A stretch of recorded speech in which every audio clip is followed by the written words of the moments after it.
بسم اللہ الرحمن الرحیم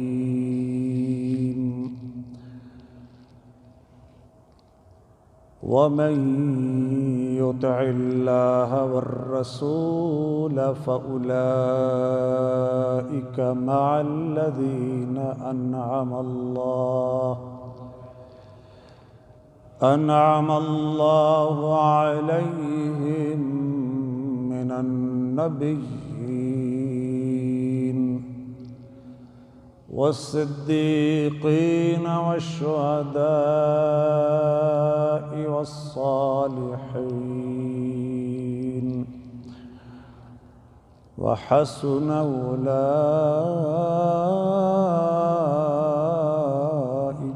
رفيقا۔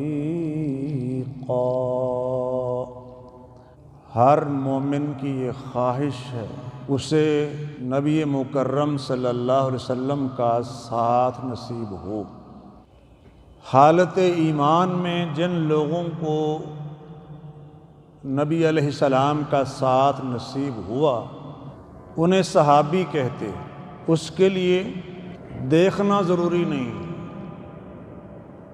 وہ لوگ جو نابینا تھے کہ آپ پر ایمان لے آئے، جب آپ پر ایمان لے آئے تو وہ صحابی اگرچہ انہوں نے نبی علیہ السلام کو ان آنکھوں سے نہیں دیکھا، اور یہ کتنے کمال کی بات ہے کہ اس کے لیے کوئی لمبا چوڑا عرصہ آپ کی صحبت میں رہنا ضروری نہیں۔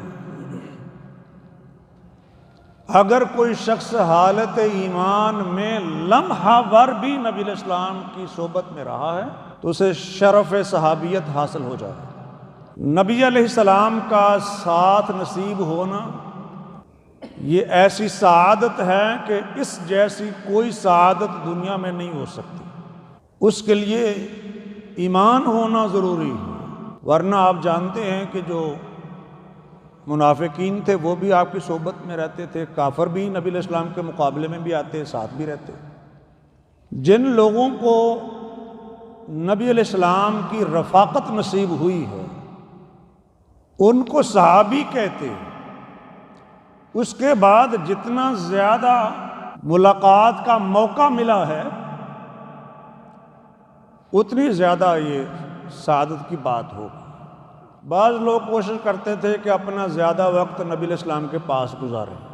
آپ نے وہ واقعہ سنا ہوگا کہ نبی علیہ السلام کا ایک صحابی آپ کی خدمت میں حاضر ہوتا ہے اور پریشان ہے، تو اس نے اپنی پریشانی کی وجہ یہ بتائی کہ جب میں گھر میں ہوتا ہوں، آپ سے اداس ہوتا ہوں تو آپ کی زیارت کر لیتا ہوں آ کے، لیکن کبھی سوچتا ہوں کہ میں بھی دنیا سے چلا جاؤں گا، آپ بھی دنیا سے چلے جائیں گے، تو پھر آپ کی زیارت کیسے ہوگی؟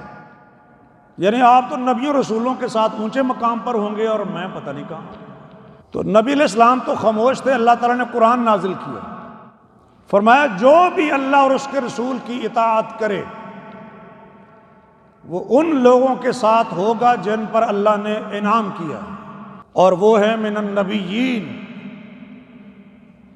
نبیوں پر اللہ نے انعام کیا، والصدیقین، ٹاپ کے سچے لوگوں پر اللہ نے انعام کیا، والشہداء، شہیدوں پر اللہ نے اپنا انعام کیا، والصالحین، اور دیگر نیک لوگوں پر اللہ نے انعام کیا ہے۔ جو اللہ کے دوست ہیں، اللہ کے ولی ہیں، تو پریشانی دور ہو گئی۔